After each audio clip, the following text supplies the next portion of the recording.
너희가 예루살렘이 군대들에게 에워싸이는 것을 보거든 그 멸망이 가까운 줄 알라.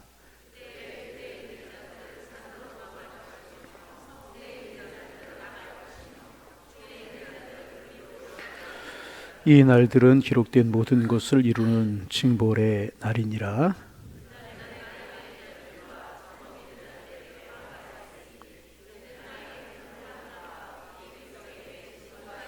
그들이 칼날의 죽임을 당하며 모든 이방에 사로잡혀 가겠고 예루살렘은 이방인의 때가 차기까지 이방인들에게 밟히리라.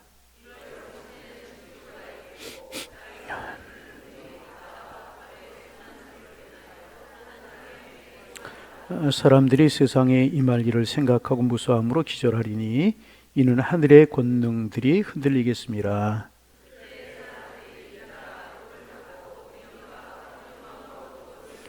함께 보십니다. 이런 일이 되기를 시작하거든 일어나 머리를 들라 너희 속량이 가까웠느니라 하시더라. 아멘. 순환의 한 주간을 지내며 예수님의 사랑이 마음속에 더 가까이 다가오게 하시고 순환의 한 주간을 지내며 예수님의 십자가의 사랑 마음속에 새기는 그 은혜 가지고 주님께 한 걸음 더 나아가는 저희들 되게 주께서 인도하여 주옵소서. 이 시간도 그런 마음 가지고 주님 앞에 나와싸우니 우리의 모습이 주님께 영광이요 주시는 은혜가 저희들의 축복이 될 수 있도록 인도하여 주옵소서. 주님의 말씀 사모합니다. 오늘을 살아가는 이 시대에 우리가 어떻게 살아야 할지 어떤 마음을 가져야 될지 말씀을 통하여 가르쳐 주시고 그래서 주님 앞에 기쁨이 되고 주님 앞에 축복이 되는 삶을 살아가는 저희들 될 수 있도록 인도하여 주옵소서. 예수님의 이름으로 기도하옵나이다. 아멘. 오늘 엘리베이터를 타고 내려오는데 어느 집사님이 같이 탔어요. 저를 보더니 조금 무안하셨나 봐요. 이렇게 말씀하세요. 여름인지 봄인지 겨울인지 모르겠다 고. 무슨 말씀인지 여러분 알아들으시죠? 날씨가 낮에는 더웠다가 저녁에는 추웠다가 아침에는 또 추웠다 그래요. 제가 뭐라고 그랬냐 하면 냉탕을 갔다 온탕을 갔다 왔다 갔다 합니다. 이제 그래서 여러분 계절의 변화가 심한데 아무쪼록 건강하시기를 바랍니다. 건강해야 주님의 일도 할 수 있고 건강해야 주신 사명도 감당할 수 있는 것이기 때문에 옆 사람에게 인사합니다. 건강하십시오. 한 번만 더 인사할까요? 주님 안에 행복하십시오. 이렇게 인사를 하고 나니까 모습이 부드러워졌어요. 저를 째려보던 분들이 인사하고 나니까 얼굴이 얼마나 부드러워졌는지 몰라요. 옆에 분들이 인사합니다. 웃으며 삽시다. 할렐루야. 예. 웃으며 삽시다 인사하면서 째려보는 분이 계셔요. 다시 한번 활짝 웃고 삽시다. 할렐루야. 이제 수요일마다 이제 우리가 누가복음을 묵상하는데 오늘 고난 주간이라 마음속에 좀 갈등이 됐어요. 고난에 관한 말씀을 묵상할까 아니면 순서대로 그냥 오늘 21장 우리가 묵상할까 생각을 하다가 그냥 새벽에도 고난에 관해서 묵상하고 또 금요일 날도 고난에 관해서 묵상하고 이제 그러니까 오늘은 그냥 순서대로 21장을 나누자 그런 말씀 그런 생각 가지고 21장을 계속해서 우리가 이제 나누는데 지난 시간부터 종말에 관한 말씀을 나눕니다. 그래서 지난 시간 오늘 다음 주일까지 참 중요한데 여러분 하나님의 말씀이 어느 말씀이 더 중요하고 덜 중요한 말씀이 어디에 있겠습니까? 하지만 이제 종말에 관한 말씀이기 때문에 중요하다. 이제 그런 말씀을 좀 드리고 싶은데 왜 그러느냐? 사람이 잘 못 살더라도 끝이 잘 살면 괜찮은 거잖아요. 그렇죠? 젊은 날에 좀 못 살고 실수를 해도 어려워도 끝이 좋으면 끝이 아름다우면 좋은 것 아니겠습니까? 그래 종말론이 중요하다. 그렇게 이야기할 수 있어요. 여러분 인간관계도 여러분 그렇잖아요. 끝이 아름다운 사람이 좋은 사람입니다. 그런데 그 사람이 그런 사람인 줄 몰랐는데 끝을 보니까 배은망덕한 그런 사람이 있죠. 형편없는 사람이 있어요. 잘해준 것 하나도 기억하지 않아요. 은혜 받은 것 하나도 기억하지 않아요. 조금 서운하고 섭섭한 것만 기억하고 그것을 가지고 비판하고 그러는 사람들이 있어요. 여러분 이제 올해 우리 교회 이제 부목사님들이 3분 새로 부임을 하셨습니다만은 이 부목사님들은 계속 이제 이렇게 부교육자들 움직이잖아요. 그러면 이제 또 공고를 내 가지고 이력서가 오면 제가 이제 이렇게 한 분 한 분 이렇게 그 중에서 추려서 몇 분을 이제 만나보게 됩니다. 여러 가지 보죠. 여러 가지 뭐 잠깐 만나는 그 시간에 그분에 관해서 뭐 정확하게 알 수 있겠습니까? 그래서 이렇게 풍기는 인상, 우리 교회 이번에 세 분 오신 분들 인상이 참 좋죠? 아니에요? 담임 목사만큼은 못해요. 인상 참 좋고 그렇잖아요. 풍기는 인상이 참 무시하지 못하거든요. 또 그것만 보는가 그렇지 않잖아요. 영성 몇 마디 나누는 말씀 속에서 영성은 어느 정도 이런 것도 안 보는 것 같이 보잖아요. 여러분 이번에 오신 목사님들 다 영성이 훌륭하신 분들이에요. 아멘입니까? 예, 그런 것 같아요. 예. 그런가 하면 이제 또 인성 같은 것도 이제 얼핏 보게 되는데, 그래서 제가 묻는 것 중에 하나가 뭐냐 하면 왜 옮기시려고 하느냐. 그 교회도 좋은 교회 같고 이렇게 역사를 다 보잖아요. 근데 왜 이제 그 교회를 떠나서 우리 교회 오시려고 그러고 왜 임지로 옮기려고 하느냐.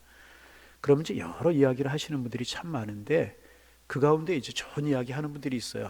은혜 참 많이 받고 목사님 참 훌륭하시고 교인도 훌륭하신데 조금 더 배워보기 위해서 내가 임지로 옮기려고 합니다.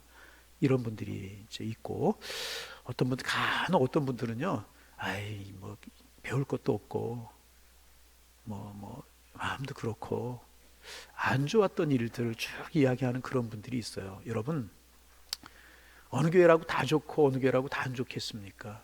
사역하다 보면, 신앙생활 하다 보면, 믿음의 길을 걸어가다 보면, 사역을 하다 보면 좋을 때도 있고 안 좋을 때도 있잖아요. 그런데 안 좋았던 일들을 쭉 이야기하는 분들은 제가 이렇게 좀 제껴옵니다. 여러분, 우리 교회에서 나갈 때도 그럴 거 아니겠어요? 좋은 일 있고 안 좋은 일 있고 있을 때 다른 데 이야기하면, 안 좋은 것들을 이야기, 그러면 끝이 안 좋은 겁니다. 그래서 여러 가지 많은 일들이 있었겠지만 참 교인들도 훌륭하고 목사님도 좋으신데 그래서 내가 배워보고 싶고 또 성장하고 싶어서, 그런 분들이 있고 그래요. 그러면 이제 그런 분들하고 함께 일하자, 이제 그렇게 여러분 하게 되는 것입니다. 여러분, 마지막이 좋은 것이 좋은 거잖아요. 여러분, 인간관계 또 여러 가지 관계 속에서 점점 좋아지는 관계가 되시기를 바랍니다. 여러분, 인간관계 다 마찬가지 아니겠습니까? 교육자만 그런 것이 아니고 서로 관계가 시작될 때, 또 이해관계가 이렇게 맞물려 있을 때, 그리고 서로 주고 받는 것이 있을 때 사람들은요, 자기의 모습을 그대로 보이지 않아요. 포장된 모습을 보이게 마련해요. 항상 여러분 그렇지 않습니까? 그런데 마지막에 끝날 때는요, 자기의 모습 그대로 나타나게 되는 거예요. 그래서 여러분, 그때 아름다운 사람이 정말 아름다운 사람, 꼭 기억할 수 있어야 됩니다.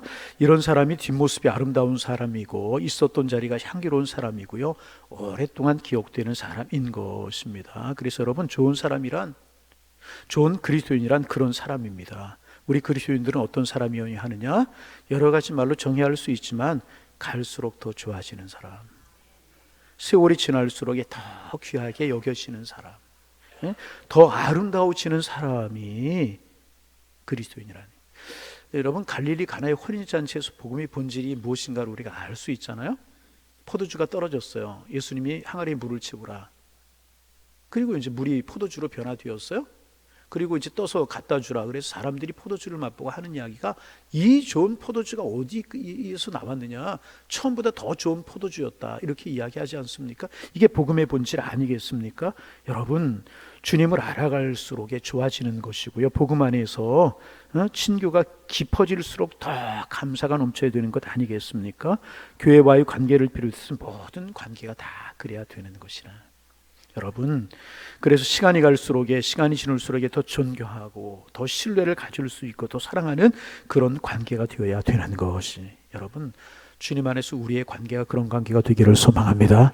그런 의미에서 종말론이 중요한 것이다. 그래서 이제 지난 시간, 오늘 다음 시간이 중요하다고 말씀을 드리는 것입니다. 내 인생의 종말, 지구의 종말, 국가의 종말에 처했을 때 내가 어떻게 처신해야 되는 것인가 하는 것이 종말론이기 때문에 종말론이 중요한 것이고, 성경의 종말론의 이야기는 많이 나와 있잖아요. 구역에 보면 다니엘서 정도, 그리고 이제 신약의 요한계시록 정도의 종말에 관해서 기록하고 있는데, 복음서에서는 이제 마태복음 24장, 25장 종말에 관해서 말씀하고 있잖아요. 마지막 때 있어야 될 일들, 그리고 지난 시간부터 우리가 묵상하는 누가복음 21장, 이런 것의 종말에 관한 부분들이 부분 이렇게 이제 나와 있습니다. 그런데 이제 이 종말에 관한 것이 학자들 사이에 굉장히 많은 토론이 벌어지고 혼란이 있는 것이 사실입니다. 왜냐하면 예수님께 세상 이 종말론을 말씀하시면서 세상의 종말과 이스라엘의 종말에 관해 뚜렷하게 구분하지 아니하셨어요. 지난주에 우리가 이제 세상의 종말에 관해서 말씀을 나누었죠. 어떤 일이 있겠습니까? 그랬더니 전그리스도들이 출현되고 난리와 전쟁의 소문이 있어질 것이, 그런 거 여러분 기억하세요? 지난 시간에 나누었죠. 이럴 때 제가 이제 두 가지 마음이 든다고 그랬죠. 하나는 행복하고 잊어버려야 또 이야기할 수 있으니까, 또는 마음이 섭섭하다고 그랬죠. 자꾸 잊어버리니까. 하여튼 그래요. 이야기한 거 생각은 나세요? 그러니까 생각난다고 그러는 건 아니죠. 생각난다고 그러는 거겠죠. 또 이제 그리스도인이 박해를 받을 것이다, 그러나 끝은 아니다, 이런 말씀 기억나세요?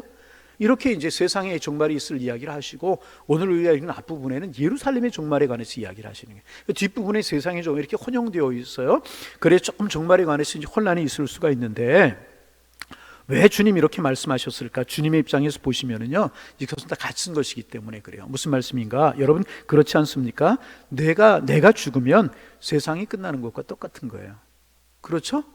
내가 죽으면 세상이 끝나는 것과 똑같은 것이고요, 세상이 망하면 국가도 망하고 나라도 망하고 나도 망하는 것입니다. 그래서 사실은 이것이 하나인 것입니다. 그래서 예수님께서 이제 구분하지 않고 말씀하신 것이 아닌가, 하여튼 이런 생각을 하게 되는데, 우리가 이제 누가복음을 지금 공부하면서 종말론을 우리가 공부하게 되거든요. 사실 종말을 깊이 공부하려고 하면 상당히 많은 시간을 할애해야 되지만, 본문을 중심으로 우리가 이제 종말을 공부하면서 이제 구분하면서 예루살렘의 종말과 세상의 종말을 구분해서 이제 공부할 필요가 좀 있습니다. 조금 혼란스럽지만 우리가 잘 이제 들으면 또 이제 이해가 잘 될 것이라고 생각을 합니다.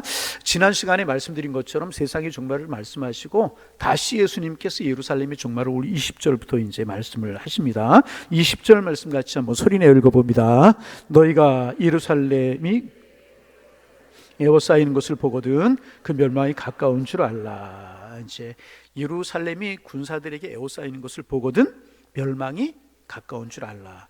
이때가 예수님께서 돌아가시기 바로 직전이었잖아요. 그러니까 AD 32년이나 33년경 이었잖아요. 그런데 지금 예수님께서 약 37, 8년 뒤에 있어야 될 일을 말씀하고 계시는 것입니다.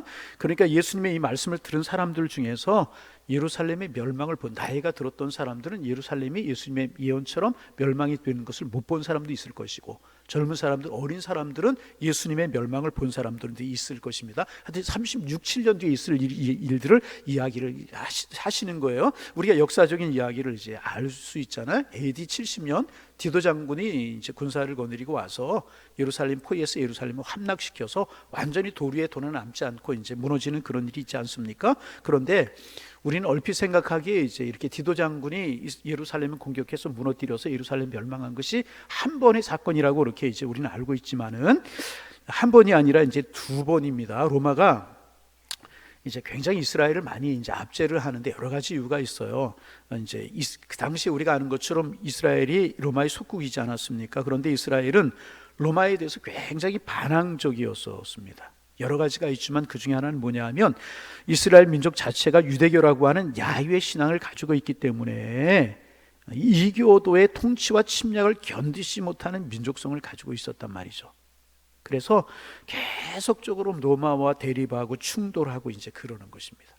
그죠? 신앙적인 이유가 가장 이제 로마가 뭘 말할 수 없이 수탈을 하고 핍박을 했지만은, 그래서 대항하는 것도 있었지만 이 종교적인 문제가 이제 컸다고 이야기를 할 수가 있습니다.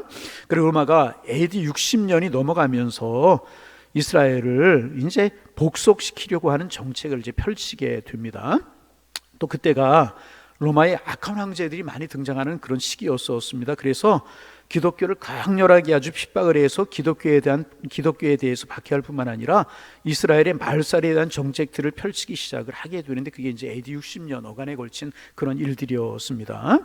그리고 그 절정이 어디에 이르게 되냐면, 여러분 아실 거예요. 네로라고 하는 황제가 다스리던 시대. 여러분 네로 황제 아십니까? 검은 고양이 이름 결코 아니고 로마의 황제 여러분 이름입니다. 황제 중에서 기독교를 가장 핍박한 그런 황제가 이제 네로라고 하는 황제인데, 예수 믿는 사람들을 모함하고, 마지막에 예수 믿는 사람들을 모함하기 위해서 어떻게 하냐면 로마에다 불을 지르잖아요. 자기가 로마에다 불을 이제 지르는데, 많은 사람들이 분석하기를 이 네로 황제가 정신적으로 문제가 있었다고, 정신병자, 가까웠다고 그렇게 이야기하지 않습니까? 로마의 불을 지르고 불타는 모습을 보면서 시를 지어요. 자기가 다스리는 수도 로마의 불을 질러놓고 시를 진단 말이죠. 그 시도 동시 수준의 시, 그런 시. 거기에다 곡절을 붙여가지고 연주를 하게 하고, 여러분 영화에 보면 눈물도 이제 눈물 병에다 담으라고 그러고, 이제 참 이상한 그런 사람입니다. 그 사람이 네로라고 황제였었는데 그것을 기독교인들이 했다고 기독교인들에게 뒤집어 쓰이고, 조사를 해보니까 기독교인들이 그런 것이 아니고 자기가 불을 지른 것이거든요. 그래서 민중 봉기가 나가지고 황궁으로 이제 네로를 죽이려고 백성들이 쫓아오게 돼 자기가 자살해서 죽잖아요. 자기가 자살한 것이라고 하지만 사실 백성들의 손에 의해서 죽음과 마찬가지 아니겠습니까? 이렇게 네로가 비참하게 죽게 되는데, 그래서 여러분 우리가 이제 꼭 기억할 필요가 이제 있습니다. 여러분, 복음에 대해서 악하게 반응을 하고 복음에 대해서 비판한 사람 치고 끝이 좋은 사람 하나도 없어요. 역사를 보세요. 주변을 보세요. 여러분, 복음에 대해 비판한 사람, 여러분 한번 유심히 보고 조사 한번 해볼 필요가 있습니다. 복음에 대해서 박해한 사람들 치고 끝이 좋은 사람들이 결코 없었다는. 그래서 네로가 이제 비참하게 죽습니다. 여러분, 그렇잖아요. 불을 질러서 무고한 사람들을 죽이고 그것이 기독교인들의 잘못이라고 뒤집어 쓰였다가 자신이 죽게 되었잖아요. 황제가 백성들의 손에 의해서 죽임을 당하게 생각하니까 스스로 목숨을 끊어버려. 이거보다 여러분 더 비참한 일이 어디에 있었습니까? 그런데 이제 그 어간에 그런 일이 있는 어간에 네로가 이제 그 예루살렘을 이스라엘을 복속시키기 위해서 장군을 하나 이제 보내게 되는데, 그게 누구냐면 이게 발음이 잘 안 돼요. 베스파시아누스라고 하는, 나중에 로마의 황제가 베스파니아누스라고 하는 황제를 이제 보내게 되는데, 이 베스파니아누스가 특명을 받고 예루살렘을 멸망시키려고 수십만의 대군을 거느리고 예루살렘에 도착을 합니다. 그래서 예루살렘을 공격하려고 이제 진영을 이제 짜고 있을 때 로마에서 네로가 죽어요. 누가 죽어요? 검은 고양이가 죽었다는 이야기하는 거 아닙니다. 네로가 죽었다는 그런 소식이 들립니다. 그리고 이제 로마의 치안이 굉장히 불안하다는 말을 듣고 바로 그 길로 이제 수십만의 군사를 돌이켜가지고 로마로 돌아갑니다. 돌아가서 수십만의 군사력을 가지고 그 군사력을 바탕으로 자기가 이제 황제의 자리에, 네로 다음에 황제의 자리에 오르게 이제 됩니다. 그래서 이제 베스파시아누스라고 하는 황제가 되게 되는 것입니다. 이게 이제 AD 68년경에 있었던 그런 일입니다. 그리고 네로의 자살이 결정적인 계기가 돼서 황제에 오르지 않습니까? 그리고 자기가 황제에 오르면 어느 정도 시간이, 자기의 통치가 안정이 되려고 하면 시간이 걸리지 않습니까? 그래서 2년 정도 지난 다음에 자기 아들, 그러니까 디도 장군이 이 베스파시아누스의 아들입니다. 자기 아들 디도라고 하는 사람을, 누구? 이 디도라고 하는 사람, 우리가 역사적으로 잘 아는 그런 사람이잖아요. 디도 장군을 이제 보내가지고 예루살렘을 복속시키려고 이제 합니다. 그래서 디도가 수십만의 군사를 거느리고 예루살렘을 침공하게, 이 성경에 나타난 배경을 지금 이야기하고 있는 것입니다. 그리고 이제 그 예루살렘을 침공하게 되는데, 그때가 마침 어떤 때였었냐 하면 예루살렘에서는 유월절 잔치가 벌어지고 있는 때였었습니다. 무슨 잔치? 유월절. 이스라엘 백성들이 이제 3대 절기 중에 특별히 유월절이 되면 나사렛에 살든지 저 브엘세바에 살든지 뭐 어디에 살든지 전부 다 예루살렘에 올라서 유월절 잔치를 지키면서 하나님 앞에 제사하고 있지 않습니까? 그래, 기록에 의하면 그 당시 예루살렘에 살고 있었던 인구가 정확하게 몇 만이라고 하는 기록이 별로 없다고 그래요. 6만 7만이라고 하는 뭐 그런 이제 기록도 있고. 그런데 이 유월절 잔치가 벌어지게 될 때가 되면 얼마나 모이냐면 100만 정도가 모인다고 그래요. 몇 만? 지금 오산의 인구가 몇 만이죠? 23만 4만 정도 되지 않습니까? 예루살렘이, 오산이 작은 시잖아요. 아마 예루살렘이 오산보다 적은 것 같아요. 가보시면 알겠지만 예루살렘이 굉장히 적은 그런 도시입니다. 그런데 거기에 100만이 모였다는 거예요. 100만이. 어떻게 100만이 들어갈 수 있을까 할 정도로 많은 사람들이 모여서 유월절 절기를 지내고 제사하고 축제를 벌이고 이제 그런 절기가 이제 그 유월절 절기인데, 디도 장군이 수십만의 군사를 거느리고 예루살렘을 침공했을 때가 바로 유월절 절기를 지키고 있었던 그런 때였었다는 것입니다. 그래서 이제 예루살렘을 포위하게 되는 겁니다. 그런데 이제 그 당시 기록, 이제 그걸 보면 요세푸스라고 하는 학자가 기록한 기록을 보면 예루살렘 안에 있었던 사람들이 토성을 쌓았다고 그래요. 토성을 쌓아가지고 이제 로마의 군대가 못 들어오게 그렇게 막았다는 것입니다. 그러자 로마 군인들이 어떻게 했냐면 지공작전을 벌였다고 그래요. 공격하지 않고 이제 그 예루살렘 성을 둘러싸고 수십만의 예루살렘 성을 둘러싸고 그 성 안의 사람들의 먹을 것이 떨어질 때까지 기다렸다는 것입니다. 탁월한 전략이었다고 그러죠. 왜냐하면 10만 이하의 도시에 이제 그 예루살렘에 원래는 6, 7만, 뭐 기록에 의하면 정확한 기록은 없지만 그 정도 10만이었을 것이라고 그래요. 그런데 100만이 모여왔어요. 그리고 일주일 동안 유월절 잔치를 한단 말이죠. 그러면 거기에 이제 많은 식량이라는 음식이 있을지라도 여러분 6, 7만, 10만 이하가 사는 사람 그 도시에 100만의 인구가 왔단 말이죠. 외부에서 먹을 것 식량이 공급되지 않으면 그게 며칠이 가겠어요. 로마 사람들이 생각하기에 일주일도 안 될 것이다. 이제 그렇게 생각을 했다고 이제 그래요. 그래서 포위하고 기다리고 있었습니다. 그래서 그 당시에 기록에 보면 여러분 많이 들으셨을 것입니다. 어떤 일이 벌어지는가? 먹을 것이 없으니까 자기 자식을 삶아 먹는 일이 벌어졌다고 그래요. 어떤 일이? 자기 자식을. 그래서 오늘은 우리 아들을 삶아 먹을 테니까 내일은 너희 딸 삶아 먹자. 이런 끔찍한 일이 벌어지게 된 것입니다.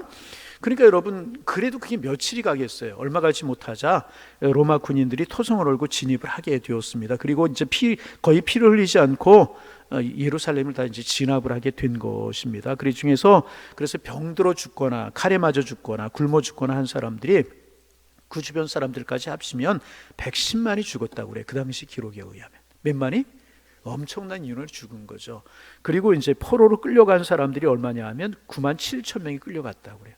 110만이 죽고 9만 7천 명. 그러니까 10만 가까이 죽은 거 아니겠습니까? 그러니까 한 120만이 포로로 끌려가거나 죽고 그런 일이 벌어졌다고 이제 그래요. 어마어마한 거죠. 그 당시에 인구, 그 당시에 살던 사람에 비하면 어마어마한 그런 비극이 이루어지게 된 것입니다. 지금 예수님께서 이제 그것을 36년, 7년 후에 있을 AD 70년에 있을 이 이야기를 예수님께서 이제 지금 하고 계시는 것입니다. 미래를 내다보시면서 예루살렘의 멸망의 때 있어야 될 일들을 예수님께서 말씀하고 계시는 것입니다. 그래서 여러분 다시 한번 20절 말씀 다시 한번 읽어보세요. 그런 생각을 머릿속에 하고 읽어봅니다. 너희가 예루살렘이 군대들에게 에워싸이는 것을 보거든 멸망이 가까운 줄 알라. 예루살렘 멸망의 때가 가까운 줄 알라. 자, 21절 읽습니다. 그때에 유대에 있는 자들은 산으로 도망할 것이며 성에 있는 자들은 나갈 것이며 촌에 있는 자는 그리로 들어가지 말지어다. 여러분 보통 전쟁이 일어나면 사람들이 어떻게 하나요? 성 밖으로 나가나요? 성 안으로 들어오나요? 에? 여러분 사극 보셨죠? 사극 보시면 사극 안 봐요. 성경만 봐요. 사극 보셨죠? 전쟁이 나면 보통 사람들이 어떻게 해요? 성 안으로 다 모으잖아요. 성이 쌓여있기 때문에 물타리가 되고 보호막이 되기 때문에. 그리고 막 그 안에서 돌을 던지고 물을 끓여서 붓고 그러죠? 저기 공격해요. 여러분이 그랬다는 이야기가 아니라 사극에 보면 그렇잖아요. 그렇죠? 근데 지금 예수님께서 뭐라고 말씀하세요? 멸망이 가까운 줄 알라. 멸망의 때가 되면 어떻게 알아? 산으로 어떻게? 도망갈 것이고 성내 있는 자들은 성에 있는 사람 오히려 나아가라는 거예요. 그리고 촌에 있는 자는 그리로 들어가지 말라. 일반적인 전술 전략과 예수님께서는 반대로 일반적인 행동 수칙과 반대로 예수님 말씀을 이제 하셨습니다. 이게 전쟁의 법칙하고는 전혀 다른. 이제 전쟁이 나면 성 안으로 숨어들고 성의 보호를 받고 적군과 대치하는 것이 마땅한 것인데 예수님은 이런 것들을 미리 내다보신 거예요. 먹을 것이 없고 로마의 군인들이 에워싸게 되면 그 안에 있는 사람들이 아사되고 이런 것을 주님이 아셨기 때문에 성 안에 있는 사람들 밖으로 나가고 산으로 피하고 촌에 있는 사람 들어오지 말라 이렇게 말씀하시. 여러분 일반적인 전쟁 수칙과 전혀 반대되는 말씀을 우리 주님이 말씀을 하셨잖아요. 그런데 이 말씀에 순종한 사람들은 살았다는 거예요. 이 말씀을 듣고 성 밖으로 나간 사람들은 살았고 성 안으로 있는 사람들은 죽었다는 거죠. 이 말씀을 듣지 않았거나 이 말씀을 듣고도 순종치 아니한 사람들은요 다 죽었다는 거예요. 저 목수의 아들이니까 성문은 잘 만들고 잘 짤지 모르지만 병법은 모르는구나. 전쟁이 나려고 하면 성 안으로 들어가야지 어떻게 성 밖으로 나가? 그러면서 성 안으로 들어갔던 사람들, 성 안에 있었던 사람들은 다 죽고 말았다는 것입니다. 예수님이 말씀하신 그 말씀이 36, 7년 후에 그대로 이루어졌다는 것입니다. 여러분 그렇습니다. 여러분 꼭 기억해야 됩니다. 주님의 말씀이 생명인 줄로 믿습니다. 주님께서 잡으라고 하면 잡는 것이고요. 주님이 놓으라고 하면 놓는 것입니다. 주님이 가라고 하면 가고 가라고 하는데 구태여 서지 말고 주님이 서라고 하시면 서는 거예요. 이스라엘 백성들이 언약궤 위에 구름 기둥이 떴잖아요. 아무리 있고 싶어도 구름 기둥이 움직이면 이스라엘 백성을 움직여야 됐었어요. 그러나 아무리 가고 싶어도 언약궤가 머물면 이스라엘 백성들은 서야만 됐었다는 거예요. 여러분, 오늘의 구름 기둥이 하나님의 말씀인 줄로 믿습니다.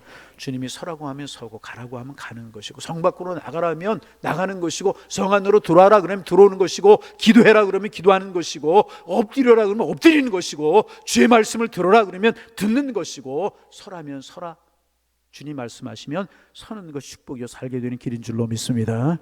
절대로 반대로 하지 마세요. 내 경험대로 하지 말고 내 지식대로 지혜대로 하지 말고 내가 이제까지 이렇게 신앙생활 해왔는데 내가 이제까지 이렇게 했는데 내 경험과 내 여러 가지 해둔 습관과 다르다, 그렇게 말씀하지 마시고요. 주님이 말씀하시면 그 말씀대로 하는 것이 생명의 길, 축복의 길인 줄로 믿습니다. 하나님의 말씀이 생명이라는 거예요. 36, 7년 후에 있어야 될 일을 예수님 말씀하셨잖아요. 그런데 그 말씀을 듣고 성 밖으로 흩어진 사람들은 살고 성 안에 있었던 사람들은, 여러분, 죽는 것도 끔찍한 거지만 먹을 것이 그렇게 없어서 아이들을 삶아 먹어야 되는 이런 일이 벌어졌다니 이보다 끔찍한 일이 어디에 있겠습니까? 이런 일이 벌어져 버리고 말았다는 거예요. 여러분, 반복합니다. 말씀이 생명이고요, 말씀이 은혜고요, 말씀이 축복인 줄로 믿습니다. 하나님의 말씀 따라 살아가면 주님이 우리를 책임져 주시는 거예요. 왜? 생명의 주님이시기 때문에. 그리고 주님이 계속해서 말씀을 하십니다. 22절 읽어봅니다. 이 날들은 기록된 모든 것을 이루는 징벌의 날이니라. 이게 무슨 말씀인가 조금 어렵죠?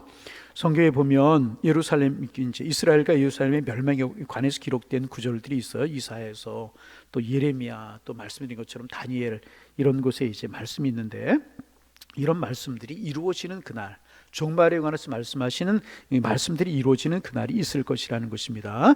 그때는 이제 이런 사람들이 고통을 받을 것이다, 그렇게 말씀하셨어요. 23절 말씀, 어떤 사람들이 고통을 받는다 읽어봅니다. 그날에는 아이벤 자들과 젖먹인 자들에게 화가 있으리니 이는 땅에 큰 환난과 이 백성에게 진노가 있겠음이로다. 그때는 이런 사람들이 고통을 받을 것이다. 무슨 말씀입니까? 내 한 몸 간수하기가 힘든 시기가 될 것이다. 내 한 몸 간수하기가 힘든 시기가 될 것이라는 것입니다. 아이들이 어릴수록에 먼저 가마솥에 들어갔다. 끔찍한 일이 벌어지게 된 것입니다. 그런 비참한 일이 인간의 역사 가운데 있었다는 것입니다. 예수님께서는 그날의 비참함을 그렇게 말씀하고 계시는 것입니다. 하나님을 떠나고 마음 하나님을 멀리하고, 이 당시에 종교적으로 얼마나 위선과 거짓이 많아, 틀은 그럴 것 같지만 내용이 없는 신앙들이 이스라엘 백성들이 얼마나 많았습니다. 예루살렘이 그렇게 망할 것이다. 여러분, 형식이 중요하지 않은 것 아니에요. 그러나 여러분, 더 중요한 것은 내용입니다. 주님, 우리의 중심을 보실 때 내 중심을 주님 앞에 아름답게 내어드릴 수 있는 하나님의 사람들 되기를 소망합니다. 그래서 여러분, 내 무슨 직분을 가졌느냐, 이 다음에 하나님 앞에 섰을 때 뭐 중요하게, 신앙의 연주가 얼마느냐 아니에요. 내가 주님을 얼마나 사랑하느냐, 내가 주를 위해서 얼마나 헌신하며 살아왔느냐, 이게 중요하다. 자, 24절 말씀입니다. 24절, 그들이 칼날의 죽음을 당하며 사로잡혀 가겠고 예루살렘은 이방인의 때가 차이까지 이방인들에게 잡히리라. 그래서 여러분, 이스라엘은 AD 70년에 디도 장군에 의해서 나라가 문을 닫게 되어버리고 만 것입니다.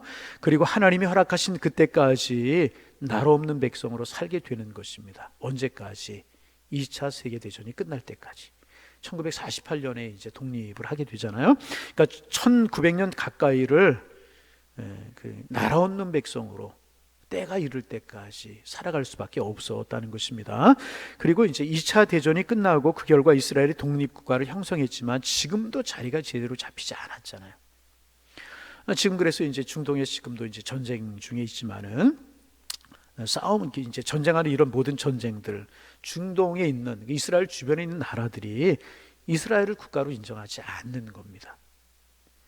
아랍 연합 국가들이 이스라엘 정식으로 국가를 인정하지 않는 헤즈볼라라든지 뭐 하마스라든지 이스라엘의 정체성을 부인하는 사람들, 그러니까 우리들의 정체성을 찾겠다고, 이거 하나님이 우리에게 주신 우리의 땅이라고, 이게 이제 전쟁이 계속되고 있는 그 뿌리가 여기부터 더 거슬러 올라가면 주전 580년 바벨론 이제 멸망하게 되잖아요. 그때부터 사실은 나라 없는 백성으로 이스라엘 백성들이 살아가게 되는 것 아니겠습니까?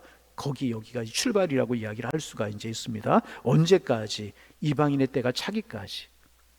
주님이 그렇게 말씀을 1900년 이상을 이들이 그런 고통을 겪게 된 것입니다. 그래서 지금도요, 이제 이스라엘 땅 안에 살고 있는 사람들보다는요, 세계에서 흩어져 사는 유대인들이 훨씬 더 많아요.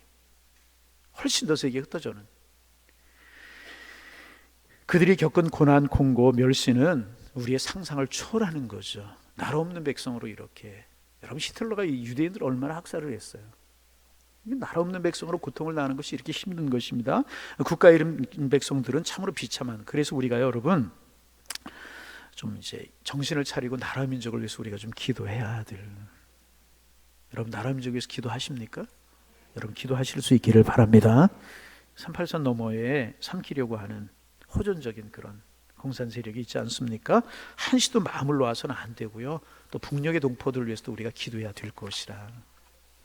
그들에게도 신앙이 들어가고 믿음이 들어가고 하나님의 사랑이 전해질 수 있도록 여러분, 우리가 기도해야 될 것입니다. 그리고 그 국가의 힘을 키워나가야 어려운 일이 없게 되는 것입니다. 그래서 여러분, 나라 민족을 위해서 우리 기도해야 되고 우리가 정신을 좀 차려야 해요. 북한의 간첩이 우리나라에 와서 보고 놀란 게 있대요. 경제 발전된 것을 보고 놀래고, 얼마나 많이 놀래게, 경제 발전된 거 보고 놀래고, 식당에 가서 추가 메뉴를 시키는데 돈을 안 받는 것 보고 놀래고, 또 하나는 뭐냐 하면 누가 우스갯소리로 만들어냈겠죠. 오해하지 마세요. 간첩이 너무너무 많은 것을 보고 놀랬다는 거예요. 우리가 좀 기도할 일이다, 그렇게 생각이 되는데, 여러분, 우리 이제 할아버지 아버지 때에 나라 일은 서로 알잖아요. 35년 30년 채 안 되지만은 얼마나 한이 많이 맺혔습니까? 그런데 1900년 이상 더 거슬러 올라가면 몇 년이에요 도대체? 그 오랜 기간 동안 이런 고난을 겪은 것이라는 것입니다. 주님은 이방인의 때가 차기까지 이런 고통을 겪을 것이다. 여러분, 나라의 흥망손쇠가 하나님의 장중에 달려있는 줄로 믿습니다. 정신 차리고 하나님 앞에 기도하고, 아멘. 우리의 삶을 바르게 살 이유가 여기에 있는 거예요. 여러분, 이런 말씀을 하신 예수님의 마음이 얼마나 아프셨겠어요. 그런데 예수님 말씀하신 그대로 36, 7년 후에 이루어지게 되잖아요. 나라 민족을 위해 기도하는 우리가 되기를 소망합니다. 하나님의 관심이 어디 있느냐? 세상 사람들에게 있는 것이 아니라 하나님의 사람들에게 있어요. 하나님의 사람들이 정신 차리고 깨어 기도하고 나라 민족을 위해 기도하면 하나님 이 나라의 민족을 지키실 줄로 믿습니다. 자, 여기까지가 예루살렘의 멸망에 관해서 말씀하신 것이고요. 그 다음에 25절부터 이어지는 말씀은요, 세상의 종말에 관해서 말씀을 좀 하시는데, 우리가 읽은 말씀이지만 다시 한번 한 번에 25절부터 28절까지를 같이 한번 또렷또렷 다른 사람의 소리를 들으면 내 소리를 내면서 읽어보십니다. 25절부터 28절. 1월 성신에는 징조가 있겠고 땅에서는 민족들이 바다와 파도의 성난 소리로 인하여 헐나는 중에 곤고하리라. 사람들이 세상에 임할 일을 생각하고 무서함으로 기절하리니 이는 하늘의 권능들이 흔들리겠습니다. 그때 사람들이 인자가 구름을 타고 능력과 큰 영광으로 오는 것을 보리라. 이런 일이 되기를 시작하거든 일어나 머리를 들라. 너의 속량이 가까웠느니라 하시니라. 할렐루야. 주님이 예루살렘의 멸망을 하시고 그 다음에 세상의 종말을 말씀하고 이제 계십니다. 세상의 종말 때 어떤 일이 있겠는가? 1월 성신, 그러니까 이제 해와 달 별 징조가 있겠고, 땅에는 민족들이 바다와 파도의 우는 소리를 하여 곤고하리라. 무슨 뜻인가? 세상이 어지럽고 시끄러워진다는 거예요. 종말 때가 되어갈수록에 세상이 어지럽고 시끄러워진다는 거예요. 그래서 여러분, 세상에 일어나는 일들을 보면서 우리가 마음이 아프고 힘들 때가 참 많이 있죠. 어떻게 저런 일이 있을 수 있을까? 왜 지나가는 사람들을, 아무 잘못도 없는 사람들을 찌르고 때리고 그래요? 여러분, 이런 일들 들어보셨습니까? 그런데 시간이 갈수록, 종말의 때가 가까울수록 이런 일들이 더 많아질 거라. 세상이 시끄러워지고 어지러워진다는 것입니다. 그리고 많은 싸움과 다툼이 있으므로 26절 같이 읽어봅니다. 사람들이 세상에 임할 일을 생각하고 무서함으로 기절하리니 이는 하늘의 권능이 흔들리겠습니다. 사람들이 무서워 기절하는 그런 일이 생기겠다, 그 말입니다. 여러분, 예수님께서 우리를 무서워하라고 협박하시는 말씀이겠습니까? 그렇지 않죠. 우리가 예수님은 힘들게 살기를 원하시는 것이겠습니까? 왜 이런 말씀을 하고 계시는 것입니까? 하시고 싶은 말씀이 그 다음에 있어요. 27절 말씀 같이 한번 읽어봅니다. 27절 시작. 그때 사람들이 인자가 구름을 타고 능력과 큰 영광으로 오는 것을 보리라. 할렐루야. 이런 두려움과 공포가 있는 종말의 시대에 주님이 우리에게 하고자 하시는 말씀이 무엇인가? 어? 무엇인가? 인자가 구름을 타고 능력과 큰 영광으로 오는 것을 보겠다. 28절, 이런 일이 되기를 시작하거든 일어나 머리를 들라 너의 속량이 가까웠느니라 하시더라. 여러분, 이렇게 종말의 때가 가까워 이런 징조들이 보일 때 그리스도인들 어떻게 해야 되느냐? 소망을 가지라는 거예요. 1월 성신이 흔들리고 땅에 막 해가 떨어지고 별이 떨어지고 막 달이 떨어지고 풍랑이 일고 고통이 있고 처처의 기근과 지진이 있을 때 우리 그리스도인들이 소망을 가지라는 것입니다. 어떤 소망? 주님이 구름 타고 오시는 것을 보리라. 우리 주님이 인자가 능력과 영광으로 오시는 것을 너희가 볼 것이다. 여러분 생각해 보세요. 세상이 혼란스럽고 어려워요. 그런데 우리 주님이 천군 천사와 함께 구름 타시고 나팔 소리 함께 재림하세요. 얼마나 웅장하게 했습니까? 무덤 문이 다 열리면서 죽은 자들이 다 일어나게 될 것이고요.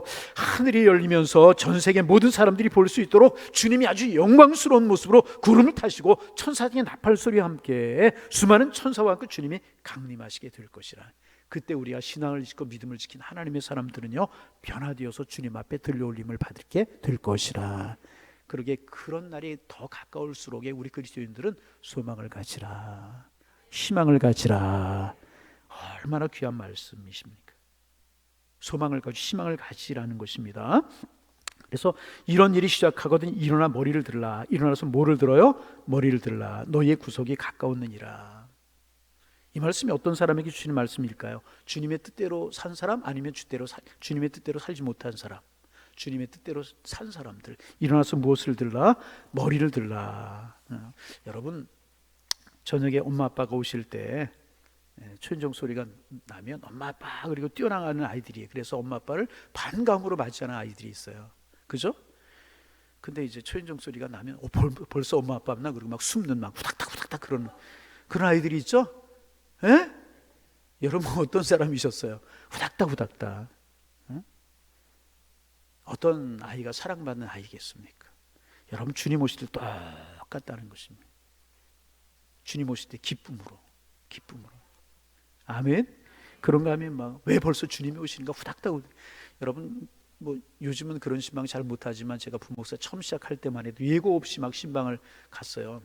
권사님들 동행하고 신방을 가면 누르면은요 잠깐만요. 그리고 막 안에서 후닥닥 막 권사님 괜찮아. 그리고 들어가서 발로 입을 쭉 이렇게 예배들이 그런 적이 있었는데, 여러분 그때를 바라보며 우리가 주님의 기쁨 되기를 소망합니다. 머리를 들라. 여러분 사극에 보면 머리를 들라. 머리를 못 드는 사람이 있잖아요.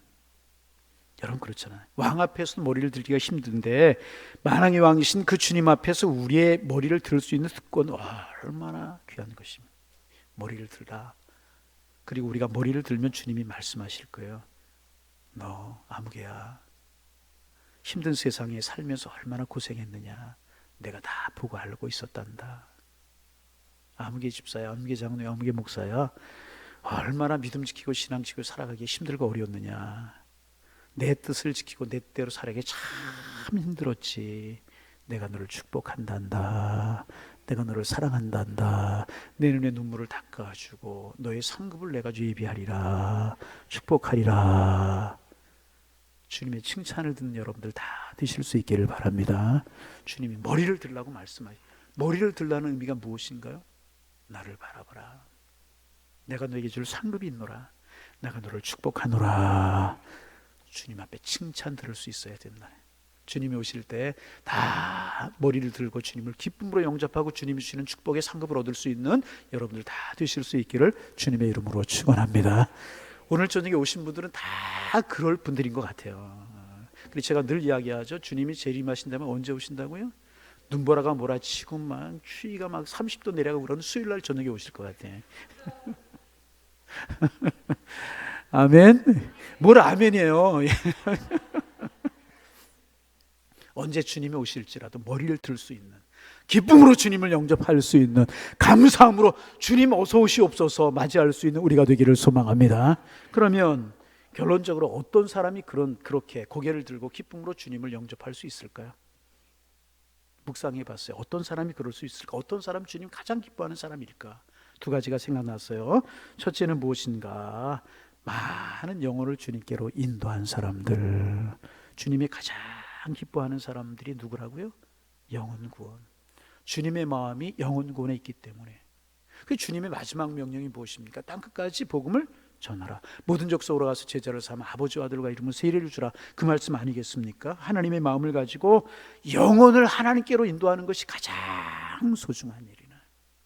그래서 여러분, 우리의 마음이 그런 곳에 가 있기를 소망합니다. 비본질적인 것들 그런 곳에 가 있으면 안 되고, 본질적인 주님의 마음이 무엇인가? 한 영혼 세 가족 소중하게 여기고 정말 돌보고. 할렐루야. 두 번째 뭘까? 예배라고 생각하게 됐어요. 주님 앞에 고개를 들 수 있는 사람, 예배 잘 드리는 예배의 성공자.